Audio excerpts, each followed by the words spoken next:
Welcome to MI Magazine Presents Soul, a weekly entertainment show on fashion, arts and culture, mental health, relationships, travel, and food. Our weekly co-hosts are Carla Hill, Dr. Delvena Thomas, and Chef Irie. Now introducing our host, Miss Nicky Gelin. Hello, everyone, and happy Hump Wednesday. I'm your host. I am Nikki G. Nikki says YOLO. And welcome to MIA Magazine Presents Soul. Oh my gosh, I feel like it's been such a long time since I've seen my virtual audience. Oh, we had a great Thanksgiving, and now we're prepping for Christmas, which is, I think, about less than 24 days away. So I want to start the show by asking your opinion. So in the early 2000s, I was in my 20s, and I'm a really big Janet Jackson fan. I've been a Janet Jackson fan before I was even born. And in 2004, February 2004, I was watching the Super Bowl. Yes. And I did see the little nipple malfunction. So I call it the Nipplegate malfunction is what I call it. So there is now a documentary on that incident, and it's called Malfunction, The Dressing Down of Janet Jackson. And it actually premiered on November 19th on FX and Hulu. So I want to just ask, did you tune in? Did you watch it? What was your thoughts, or what were your thoughts? And do you think that that incident kind of dampened and impacted Janet Jackson's, just her exposure, her industry appearance, her working experience? Did it really impact who she was as an artist? I really feel like the whole ordeal was really unfair. And of course, I'm always on the Black woman's side. Now, Justin Timberlake was a part of this scandal. The Nipplegate scandal is what I call it. So do you think Justin Timberlake got off a little easier than Janet Jackson? I felt like he did. So drop your comments in the comment box and let your girl know. Also, it's a really exciting weekend. So it's Art Basel week and also Art Basel weekend. And I'm so excited to team up with the Greater Miami CVB for their Art of Black Miami festivities. So if you're not sure what to attend this week, there are a few events that's on our website. So visit miamediagrp.com. But for Art of Black Miami, there's so many different events going on. There's a whole bunch going on. So visit our website. I'll be attending as of tonight. So it's the African Art Fair, which launches tonight at 8 p.m. And also tomorrow on Thursday, December 2nd, which is Let Art Noir, Diversity in Color. It starts at 7 p.m. So visit our website for all the Art of Black Miami events for our Basel weekend. I'm super excited. I'm all about black this, black that, black. Okay. Now, I want to give a shout out to our sponsors. So this show is brought to you by the AARP. Thank you so much. And I want to kick this off to my first co-host. So my first co-host, she is going to be our new arts and culture correspondent and expert. So I bring to you the wonderful Imani Warren. So Imani, we're super excited. Thank you so much. Thank you, beloved Nikki. You said my whole government name, so I'm ready. You know what I mean? Are you legit? You gonna get arrested or you good? I'm good, girl. I'm good. I'm Garvey, as they say. I'm Garvey. You know what I mean? So tell us a little about yourself. Yeah, thank you so much. So I come to Miami as a transplant, like a lot of us who I'm from West Philadelphia, born and raised, but Miami is my new home. I came here to turn up the Hampton House for a couple of months. Oh. And now I'm working with different organizations, just popping out art, culture, history, preservation. So that's what we're doing. Oh, okay. So we're in good hands. Yeah, absolutely. So I'm so excited. There's so many amazing things going on this week, like you just said. Please check our website. But if you haven't made it out, please make sure you make it to the Haitian Museum tomorrow night. It's going to be popping off. They have an amazing event that's going to be happening. Soul Basil in Overtown. Oh my God, it's like so much going on. There's things going on at Rooster. There's things going on at the Lyric Theater. Hampton in the historical building that's there with beloved brother Chris. Then we have thinking Dorsey's house. There's an exhibit going on there. So there's so much. I even personally have on something in regards to Black women in business. Please come to the Duns Josephine Hotel. There is an exhibit that I'm doing and sponsored with Uncle Nearest. Shout out to them on December the 3rd. So there's so much, guys. So you got to get in where you fit in. So yes. Yes, we're super excited. You know, I have not been to the Josephine, like, I guess bed and breakfast or the hotel, but I know there's also like a wine tasting going on as well for our Basil Week. So yes, that's Friday night as well, beloved Nikki. Yes, so that's going on. They have Black Women Wine, Black Women Hotel owner, Kristen Kitchen, and Metris is there, and of course, Black women artists. So we are doing it, girl. We are doing it. So you guys come out and support Black artists here in Miami, and I look forward to seeing everyone. And how can we find you on the social media platforms? So if you look for me, and try not to be a private secret squirrel, but you can definitely follow me on Instagram. My name on Instagram is Sapia_Kaleidoscope. I post all my art stuff there. And next time we do this and get together, I have what is called a hood travel blog where I kind of go around popping off and seeing what's going on in Miami, some really cool things. So if you want to have an art moment with butterflies, we talk about that. So yeah, so awesome. Thank you. Super excited. Thank you so much. And I think we're going to be maybe popping into each other during this week for our Basil and Art of Black Miami. Yes, I look forward to seeing you and all your pizzazz, madame. Yes. Awesome. All right, darling. Thank you so much. I'll see you soon. Thank you, ma'am. And now on to my next co-host. Oh my gosh, his birthday was literally on November 30th. And correct me if I'm wrong, but he's a personal and private chef. He's also on Taste of the Island on American Public Television. So Chef Irie, bloop, bloop, bloop. What's up, Nicky? Yeah, girl, you know, I'm still celebrating. Yes, thanks. And, you know, for anybody that's watching and, you know, on the show tonight, thank you for all your birthday wishes. You know, I'm going to drop a live on there later today, you know, thanking everybody and, you know, giving my little vibes. But, you know, hey, this is Sagittarius season, baby. So everybody got theirs earlier. Now it's my time. Cheers. Yeah, now it's my time, baby. You know, so you know, right there in the, you know, the holiday vibes. You know, the holiday vibes. We just got our Thanksgiving. You know, we did our Thanksgiving project. We fed 32 families this year. And next year, my goal is to do 100 families next year. So we put it out there, and it's gonna happen. So if you listen and you want to be a sponsor for next year, hit me up. You know how to find me. You know, we got all our information down here. So what am I talking about today? You know, I'm just going to really talk a little bit about, you know, we're coming into Christmas. The holidays, Christmas holidays are coming.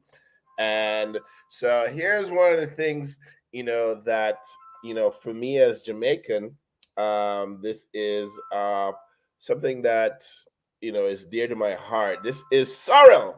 Yes. And this bottle, you know, has been made. This is a year. This has not been opened for a year. It's been in the fridge. You know, some people didn't pick up their sorrow, but Christmas holidays. This is one, and I don't, you know, because I didn't make any slides today and pictures. You know, Christmas black cake. You know, so it's synonymous, you know, with our culture. Yes, in Jamaica, but widely in the Caribbean as well. And the rum fruit cake in Jamaica. And sorrel, you know, is just part of the holiday season. We in Jamaica, we like ours a little fortified.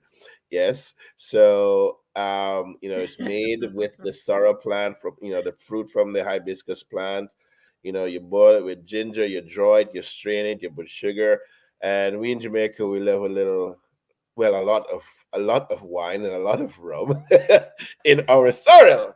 So, I know most Jamaicans, they love it that way. They love it strong. They love to taste that gingery taste in it as well. So I'm going to be making some this year for order, so you can, present that. But as for the next few shows before holidays, I'm going to touch some more on Christmas traditions in some of the islands. But and probably some Black culture Christmas traditions as we lead up to Christmas Day, and of course the end of the year, before we get into 2021. But also, just real quick, just remember that, yes, I never, but don't get, I know a lot of people get stressed out, over the holidays, especially Christmas, trying to figure out, how many people they're gonna spend money on and buy gifts for and stuff like that. And I think, oftentimes, sometimes we gotta get back to why Christmas is. Remember why that is. And yes, it's about giving, but you don't have to go broke doing it. Yeah, you really don't, and you really should not. But for those, some people will understand if they don't get a physical gift. But I think, this year, I think we've all been going through a period of thankfulness. Yesterday was Thankful Day Giving. I think it was.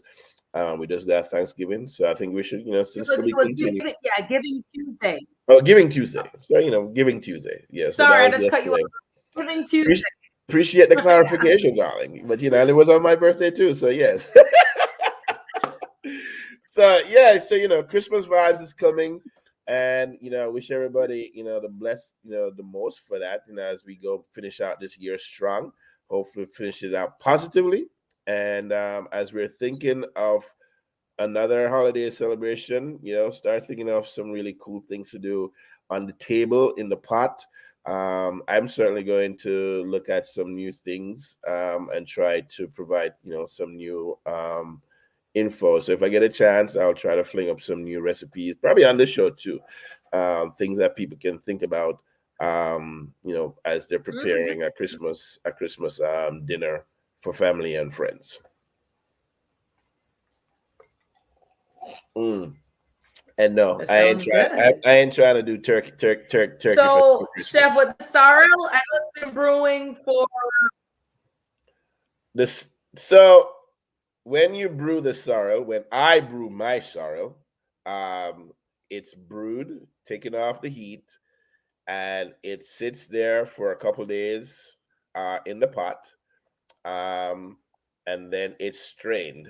Yeah, so I'm not the boil it, cool it, strain it the same day. It sits in the pot for a couple days, um, and I actually add a little yeast to that, so it ferments a little. Yeah, it's Oh, I'm crazy like that, and then strain it and okay. add your red wine. Well, I use red label wine. I'm just a purist like that from Jamaica, and white rum. I use both white and dark rum in the sorrel. It has a lot of spices. Nutmeg, cinnamon, star anise, pimento as well, and just let that go, and it is a beautiful thing. So I don't. My sorrel is not All right. light. It's nice and strong. So yeah. So yeah. Well, Chef, will your sorrel be on the market for sale anytime soon? Yeah, I'm starting to take orders. So, hit me up on the in my DMs, social media, Chef Ari, Twitter, Facebook. I am Chef Ari on Instagram. Hopefully, I'll take some orders this year, and until the week before Christmas, so people can have time to pick up their orders and all that good stuff. And yeah, I'm not shipping it though. All local here in South Flo. So don't ask me if you're from Arkansas and you're Jamaican living in So they Arkansas. y'all gotta pick it up. Yeah. Next year, maybe I'll think about shipping some places, but we only taking local orders. Okay, I'm just saying because you be bragging. So you be bragging about what you be doing, but you don't be sharing. So I'm like, how can we get some for ourselves? So you know what, Nikki? Okay. Yeah, I when I make it, I'll save just a bottle for you. Okay. So and we'll figure out how we'll get it to you. But everybody else, I'm taking orders. All right. Okay. All right, Chef. Okay, well, cheers. Happy birthday again. It's Sagittarius season, and thank you, darling. Thank you. Yes. So I mean, and I'm gonna try to participate in some of the Art Basel events. I'm definitely gonna be there down in Little Haiti Cultural Center this Saturday, participating in the Chefs of Caribbean brunch. And I'm going to be, meandering around there in Culture. I think it's Culture, yes, with Simone. So I'll be, dropping a couple lives. Yeah. And Saturday. On Saturday. Tonight I go, check out the kickoff for a lot of the Haitian artists in Little Haiti.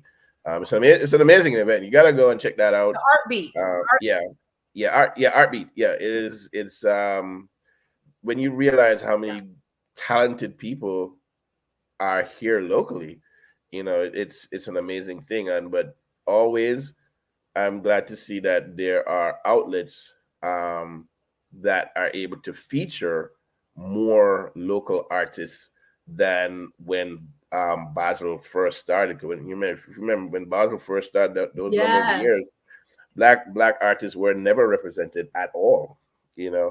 And now we got Art Beat, we got Art Black Miami, we got Black Basil. So it's amazing. It's an amazing thing to see. So big ups to all the artists. Big ups to everybody that's going out. Be safe. Yes. Big ups. All right, Chef. So yes, I'll see you this weekend coming up. And as Chef mentioned earlier, so our first featured guest, she is the founder of Natural Trendsetters. And they're focused mainly on natural hair, locks, dreadlocks, type 3, type 4 hair. Her name is Simone Hilton. So Simone, thank you so much for being our guest tonight. And I think I did pronounce your last name right? Yeah, Hylton, absolutely. Mm-hmm. Okay. Thank you for having me. This is awesome. No, thank you so much. And I have been to your salon a couple of times. My daughter has gotten her hair braided at your salon a couple of times. You have also done Wale's, the artist, lot. Yeah. So, girl, you up there. Okay. So how long have you and Natural Trendsetters been like in the natural hair industry? Well, I've been a cosmetologist for 30 years, and I've always specialized in natural hair. And Natural Trendsetters, we opened in 1997. It's been 24 years. I can't believe it's been so long. It's amazing, though. It's been an amazing journey. No, that's awesome. And I think it's great what you're doing for the community as far as and the thing is, I went natural in 2009, 2010, but you were way before then. And at that time, it was considered like niche. Like Erykah Badu, Jill Scott, Angie Stone. It wasn't really like a really big, it wasn't a movement at that time. It was considered like really niche or niche. Right. So you were like the pioneer at that time to help women who they were rocking the natural tresses. So thank you so much for that. Thank you. Thank you. So so now, so tell us about Quilted, the Freedom Festival. Okay. What is that all about? Girl, that is just going to be a hair moment. Every year before COVID, we did the Royal Coils Expo, where we would showcase hairstyles and let women get a feel of what they could look like with natural hair and still look glamorous. So much times people think if I go natural, I can't show it, or, I'm not going to look good enough to go to work and it's not professional. So we always offer this as an outlet to give them an idea through our fashion shows and hair presentations what to do. So like you said, when we started, we were just trying to convince people to go natural. But now it's like an evolving movement. It's like we call it the coily hair evolution rather than the coily curly hair revolution, because we are evolving in this thing, and women have been embracing it so much, but they still need to know that there's so much that they can do. So the Yeah. Quilted Freedom Festival is a celebration of hair. It's going to be fashion shows all day. We're going to have premier vendors with the best unique finds that you can buy for the holidays. It's going to be at the Little Haiti Cultural Center, which is an official Art Basel location. So there will be hundreds of Black art on display, and it's just going to be a great time. We're going to have some cool things going on, and little locations for some great photographic moments, and the fashion shows and entertainment is just going to be fantastic. Yeah. And so, okay, so how can we get tickets? How can we get more info? Where should we visit? Okay, so our website is quilturefreedomfestival.com. So now it's Quiltur, COILTUR. We are celebrating the coils. So it's about the quilture. We're doing it for the culture, but it's quilturefreedom.com. You can get tickets there, and all the info's there. The schedule, all that. It's Also, 11 to 7, by the way. And also on Instagram, it's at Royal Coils Expo on Instagram. And it's quilturefreedomfestival.com. Y'all is scrolling at the bottom. So look at the bottom of the video, and you'll see the IG and the website scrolling. All right. So Simone, I have been a part. Oh, here. Okay, perfect. Are we going to play the video? Okay. And My Royal Coils Healthy Hair Care Products presents the Quilture Freedom Festival, Saturday, December 4th, 11 a.m. to 7 p.m. at the Little Haiti Cultural Center, 212 Northeast 59th Terrace in Miami. The coily evolution movement has been on the rise for 24 years and counting, setting trends naturally from South Florida to the globe. We're excited to bring the community another amazing presentation of the best natural hair, art, fashion, beauty, food, vendors, music, and family fun. This year, we outside. It's a block party, y'all. This outdoor block party event includes interactive activations to upgrade your social media, live entertainment, DJ, hair demos, fashion shows, food trucks, and swag bags. Come and shop till you drop at our vendor holiday pop-up shop experience. Saturday, December 4th, Little Haiti Cultural Center in Miami. Tickets 15 in advance, 20 at the door. Get tickets now at COILTUREFreedomFestival.com. Yeah, it's a vibe. It's a vibe. Yeah, it's a vibe. I'm very excited, Simone. Well, thank you so much. And me and Chef Irie will be seeing you on Saturday. Yes, I'm looking forward to it. Thank you so much for having me on my platform. You rock on your platform. Yes. And thank you for supporting natural hair. Thank you so much. We need you. Thank you very much. All right. And now on to our next feature. She is the president, founder, and visionary of Beautiful Black Girls. So Christina, thank you so much for being our featured guest tonight. I love your background. You're gonna have to tell us about that background really quick, because I see like pictures. Beautiful Brown Girls. These are all of our, not all, most of our events. I love to show it off.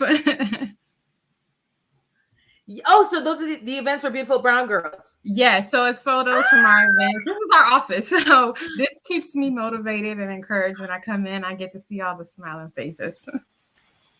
Oh, that's so creative. And I think I need to do a backdrop like that in my room. Or, okay. So, tell us a little bit about your background. Yeah. So about me. I am born and raised here in Miami, Florida. My background really is rooted in marketing. I worked in digital and corporate marketing here in South Florida, but I've also worked in different other areas, including New York, and I moved a lot, which kind of started me in the process of building community in new places, pretty much. But yeah, I'm born and raised here in Miami, started in corporate marketing, and now work in community organizing. Okay, so you're native of Miami, basically. Born and raised Miami, Florida, all day. Because it's so like rare to like meet someone that was actually born down here, you know, in Miami, Florida. Because Miami, Florida is such a melting pot. So okay. Yes, I hear that all the time, which is so funny. Yeah, because girl, I'm Jamaican. So like if I hear like a Miami native, I'm like, oh, you was born down here? Okay, girl. Okay. So you're the visionary behind Beautiful Brown Girls. So what exactly is it, and what inspired this space for brown girls? So Beautiful Brown Girls is a international women's social organization, and it's all about bringing Black women, women of color together to create a world that runs on sisterhood, friendship, inspiration, and acceptance. We're well known for our monthly brunch events. So we do brunch each month in all of our local chapters, but here in Miami too. And it's really bringing people together to find friends. That's kind of what started for me in my moving from place to place. I was like, how do I find friends in this new city? And we created a space that it makes it easier for Black women to build what we call their sister circle, their tribe. So we do monthly brunch events in each of our locations, as well as we have a virtual community too that, oh, there I am, that also is a way for ladies to connect globally with women all over, you know, the United States and internationally with like-minded women, basically. So what other markets are you in outside of Florida and globally as well? So we have 34 chapters, most in major cities and states, like you're going West Coast, we're in LA, we're in Inland Empire, Roseville, Vegas, Washington. You come back East Coast, we're in like Atlanta. We're also in Midwest, Texas, Kansas City, St. Louis. On our website, there's a full list. Don't make me try to remember it all. Okay, that's fine. But we're literally all coasts are represented with our in-person chapters. Wow, that is awesome. And what year? So what year was Beautiful Brown Girls established? This is our 12th year. We're going on our 12th year. So we launched in March of 2010. I moved back home from New York. I was in New York working in marketing. And I said, okay, all my friends here I knew from high school, which sometimes we evolve and grow, and sometimes we need to enlarge our circle. And I was like, well, how do I do that? Even though I was born and raised here. And that's what prompted me to start this space here in Miami to say, I want to find like-minded women like me. And that was 2010. And we've been able to thankfully sustain for almost 12 years now. Yeah, it's been like over a decade. Yeah, long time. That's good. No, that's really great because we need a space for us. Okay, so it's going to lead me into my next question. So until Black women are free, none of us are free. Are we free yet? What's your take on that? Well, I feel that's a very heavy question because there's so many answers to it. A few things that come to mind when you ask that is we live in a world that is, as we know, systemically built to be against us. So we're fighting an uphill battle that is a lot. And there's no easy way to say this is freedom and what that actually looks like. I think where we are right now, we have progressively knocked down tons of barriers that's been against us as a people. But we have also stepped up to say, hey, we're not worried about freedom based on the definition of others. What's the freedom definition for us? And having inclusive spaces that make us feel comfortable is really where I focus now, because trying to find freedom will be a lifelong battle, honestly, just because of what goes on around us. But being able to define freedom for us as a people and working towards that, we are on track. Like, as you've seen in the last few years, how things have burst open for people of color in terms of for business owners, funding, and people recognizing that there's power and within the Black culture. So there has been strides. Are we free? No. Will we ever be free? Who knows? But I want to make sure my people are good in our spaces, kind of thing, for freedom. So do you think those strides and those eye-opening opportunities were a result of George Floyd and what happened, given those circumstances? It was a very And Breonna Taylor as well, you know? Yeah. Even before George Floyd, we've had many people before George Floyd. And it has been unfortunate that we need to use these moments to propel us, but it's kind of, those are moments where it's in your face. It's no longer deniable, kind of thing. So yes, those moments have helped us to say, you can no longer say this doesn't happen because it's on camera now at this point, kind of thing, which others have been too.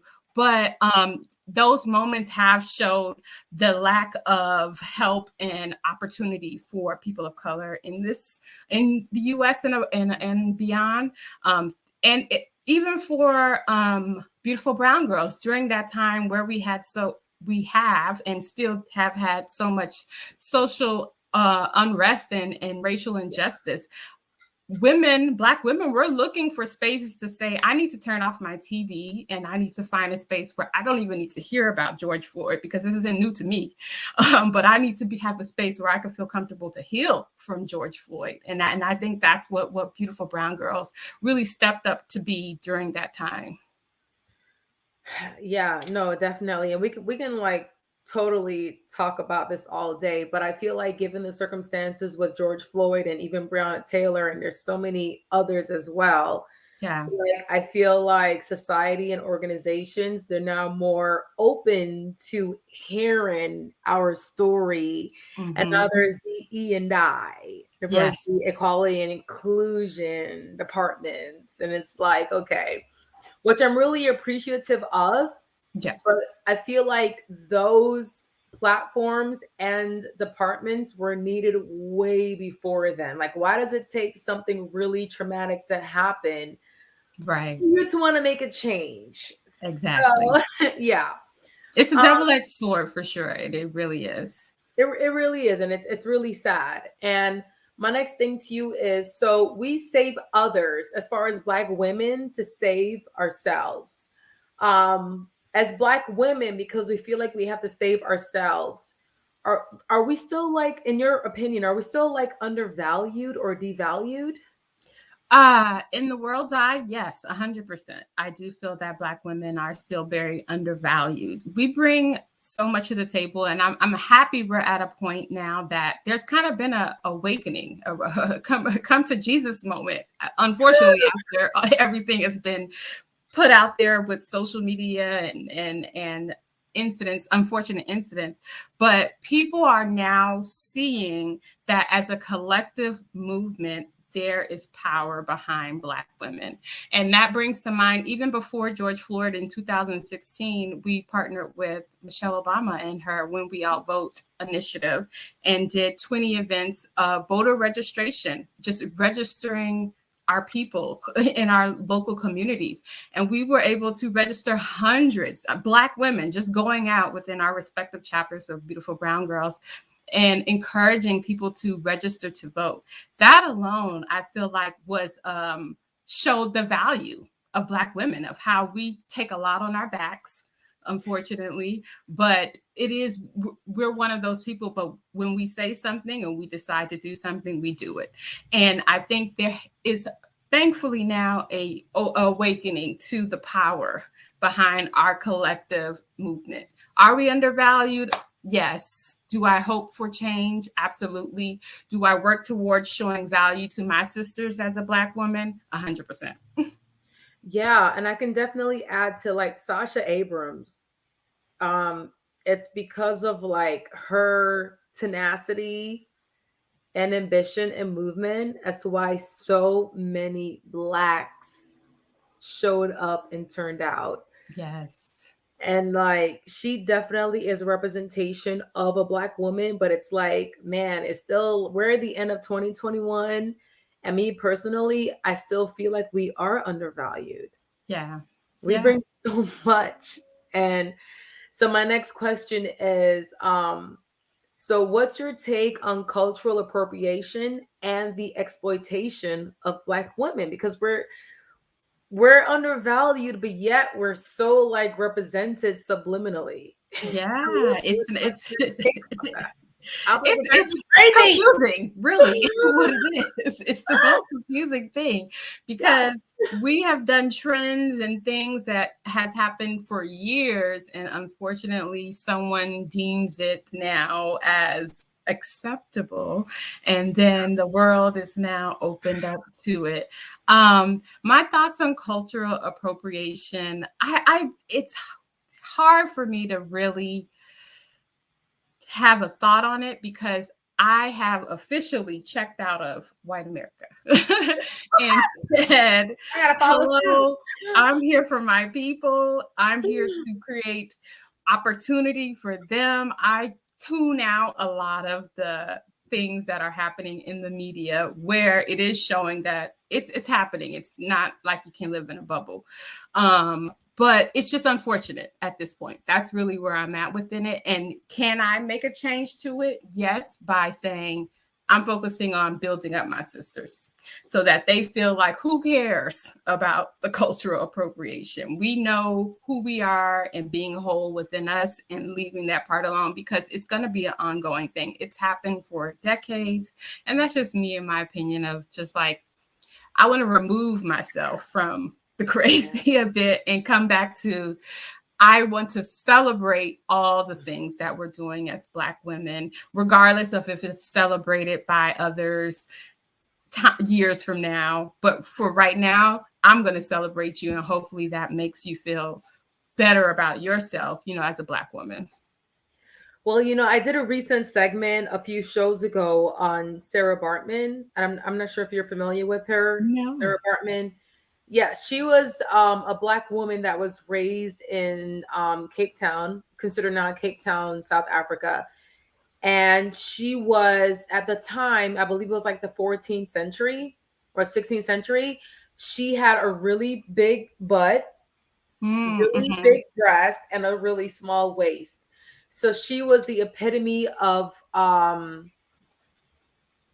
being like an animal in the zoo, in a sense, living in Europe, in a sense.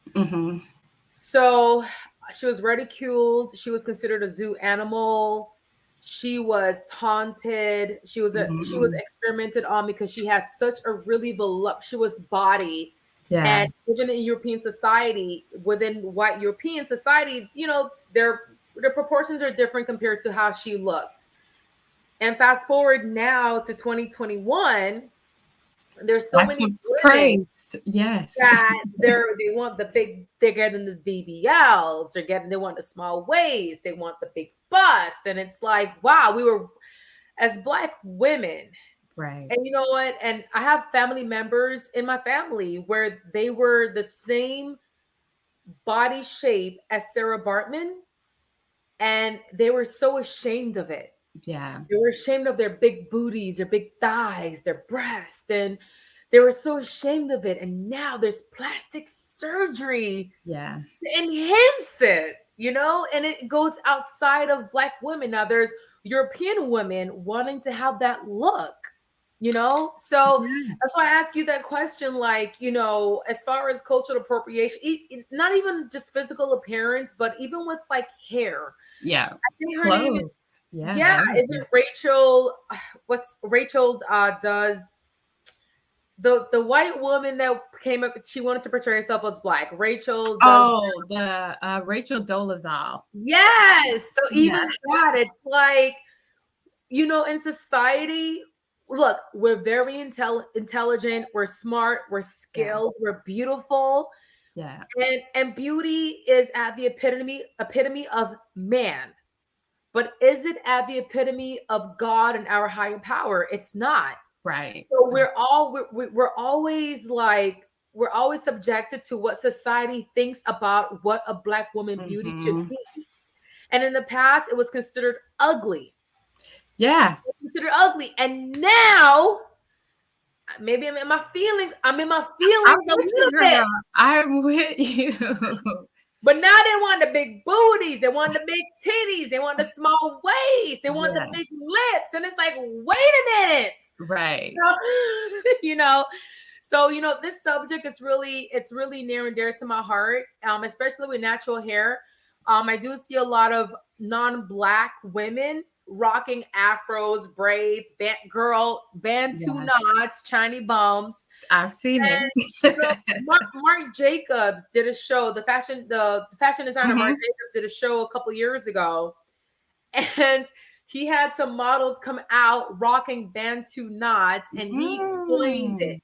He's the one that said, "I invented bantu knots," and Jamaicans call it Chinese bum. So it's like, you know, so I'm asking, like, you know, what's your take on the exploitation of Black women and beauty and other cultures taking who we are? And you know, I could talk about this all day. So it's upsetting. At the end of the day, it's upsetting because just like you said, you have done this, whether it be hair, clothes, whatever, for X amount of years, and then now someone shows up and deems it to be acceptable or part of pop culture, and it's just like, I did that years ago. I'm not quite sure what's happening here. I totally get that. And it's upsetting and unfortunate. It's been there, done that. Like, we did that. We did that first. Hello, we're going to get our credit. Okay. So how are you using your platform to educate Black women and others? Yeah. So I would say we use our platform in a collaborative way. We have a Facebook live stream show that we do every other Monday called Brown Versations, like conversations, but Brown Versations. And it's very interactive like this, where we're talking about news and pop culture that's happening, that affects and pertains to the Black and Brown community. And I like that opportunity because it's an interactive discussion. We all are going to think differently, including Black people. We're not a monolith. We all think differently. And it's an open discussion of being very clear about issues and problems we're facing within our community, like cultural appropriation and exploitation, and having the community come together and say, let's really have a real conversation about it, but also put a call to action behind it. So they know with Beautiful Brown Girls, we celebrate, of course, Black women internally. Like, that's what we're all about, and saying, sis, you come to this group, you're going to be celebrated regardless of who you are, what you think, and all of that. But outside of it, the world is still happening around us.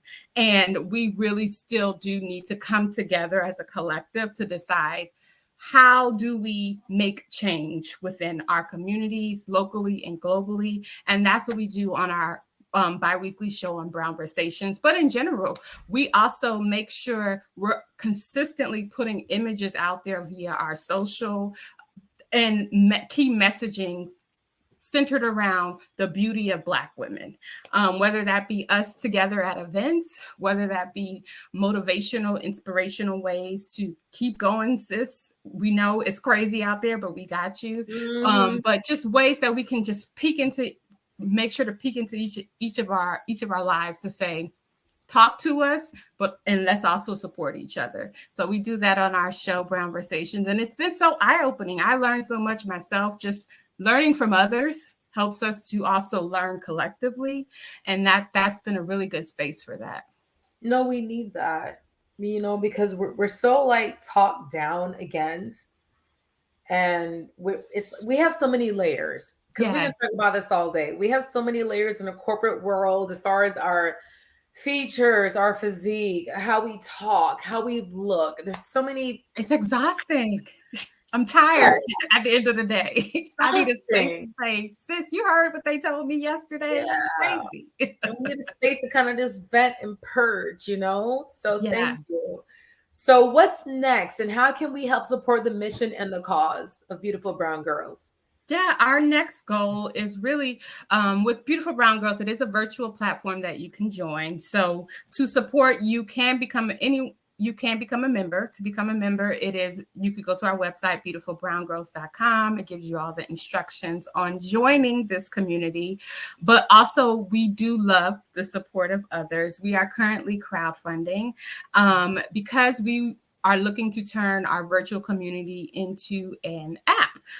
in the App Store that you'll be able to pretty much download as a social network. You create your profile, you're able to connect with members locally and globally. We have a main feed, we have groups, we have fitness groups, book clubs, but that's our next goal, is really bringing that platform and digital community to the fingertips of every woman wherever they may be. Now that we're on the way out, hopefully, of this pandemic, we have learned how many people really want to stay home. So it's bringing that right to them in their homes and being able to connect with like-minded women wherever they are, regardless of if they have a chapter. So we're on iFund Women right now, crowdfunding. You can go to ifundwomen.com, search Beautiful Brown Girls, and you'll see our crowdfund campaign to turn our digital community into an app. No, that's so awesome. So Beautiful Brown Girls is basically a space for brown girls, brunching, gathering together, just different events, education, uplifting, sisterhood. Yes. So definitely thank you for that. It's so needed because there's still more work that needs to be done as far as just being happy with ourselves and how society has portrayed us to be, to want us to hate ourselves, you know? So bad. And I want to say, no, girl, don't worry about that. I got you. Okay. Yeah. Don't worry about that. Yeah. So, okay, wait. So did you mention how we can be a part of the crowdfunding? So on Instagram is Beautifully Shaded, and the website is beautifulbrowngirls.com. And the crowdfunding campaign is on iFund Women. It's a different platform. So you would go to iFund Women, fund, F-U-N-D, women.com, and just do a search for Beautiful Brown Girls, and you'll see our crowdfunding campaign as well, too. Awesome. Well, Christina, I thank you so much for your mission and your cause. It's really definitely really passionate to me as well, because I'm in my 30s, and in my 20s I was lost. I got the black girl perm. I was working in corporate America. I was working at a Fox News, Fox Sports entity, and being black, and I had a really I had an issue with my identity, with wanting to be accepted and be conformed and just accepted within that culture. Right. And I big chopped into 2010. And my hair was not this big, honey. When I big chopped, my hair was like that. the teeny weeny afro. And you know, when I went to work in corporate America, they thought I was having a Britney Spears moment when she had shaved off her hair. And I thought I was having psychological issues. And, you know, that was kind of the transformation and the rebirth of who I was. But I'm not the only one. Right. And there's so many of us right now that we still need that space to kind of figure out who we are and what's our place, what's our purpose on this planet. So, you know, thank you so much for this platform. And I will be contributing to the crowdfunding because I really believe in that space. We need to empower our Black women, and we need to uplift them. So thank you so much for this space and for letting us have a voice, and for helping us, for supporting us. Thank you. And I appreciate all the support for sure. Thank you. Thank you. All right. So I'll see you on the gram and the next brunch. Wait, when is the next brunch? And when's the next brunch in Florida? This month in Miami. In Miami, it will be December 11th at Boulevard Bays here in Miami. Okay. December 11th. Okay. Gotcha. Okay. Awesome. Well, it's marked, and I'm going to mark it as well. So thank you very much. And I'll see you on the gram and at the next brunch. Yes. And y'all, as I mentioned earlier, it's a really weekend packed, fun-filled weekend. So Eric Knowles, he is the president of the Greater Miami Chamber of Commerce. And there is a gala happening this Saturday, and we're going to go ahead and play the video trailer. So go ahead and drop the video. It's great to be here. Thank you for having me. It's an honor to be here with you, MIA Magazine. I just want to give kudos to Dexter and the team that's doing some amazing work, highlighting those in our community that are doing such great things. It is the Miami-Dade Chamber's Holiday Gala. It's the 16th annual gala. The Miami Dolphins are the title sponsor. Stephen M. Ross is our honorary chairman, and it will be held at Hard Rock Stadium this Saturday at 6 o'clock at Hard Rock, as I said. And, you know, it's a celebration of the year. It's been a rough couple of years for all of us. We're starting to come out and to live again, but this will be the first gala that we've had in person in a couple of years. Last year we did it virtually. So this year, again, as I said, we're at Hard Rock, and we're honoring some amazing folks. Actually, we're having what we call the Trailblazer Award. First time we're having that, and we're honoring Mr. Ross with that award. We have the Distinguished Service Award, in which Shalia Nelson will receive that. We have the Citizen of the Year. Mayor Daniela Levine Cava will be receiving that. And we have the David Fincher Young Achiever Award, in which Maya Passamore will receive that one.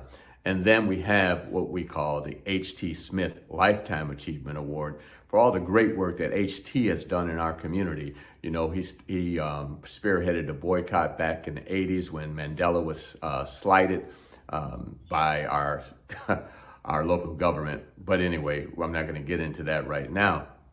But anyway, H.T. has been a trailblazer himself, and we have the H.T. Smith Lifetime Achievement Award, and that's being given to none other than Bill Talbert, who just recently retired from the Greater Miami Convention and Visitors Bureau after being there 30 years. So I would say that's a lifetime. And so we look forward to honoring Bill and all the others. But a special presentation that we're going to do is recognize and celebrate Thelma Gibson. It is her 95th birthday. It's her 95th birthday. It's an amazing milestone, and she's still at it. You know, she was co-founded the Thelma Gibson Health Initiative, and so we just thought it would be right to celebrate her. Her birthday is in December, and we will be there, so come out. But when I say come out, a lot of you've heard that tickets have been, you know, they're sold out. Sponsorship is sold out. But we do have what we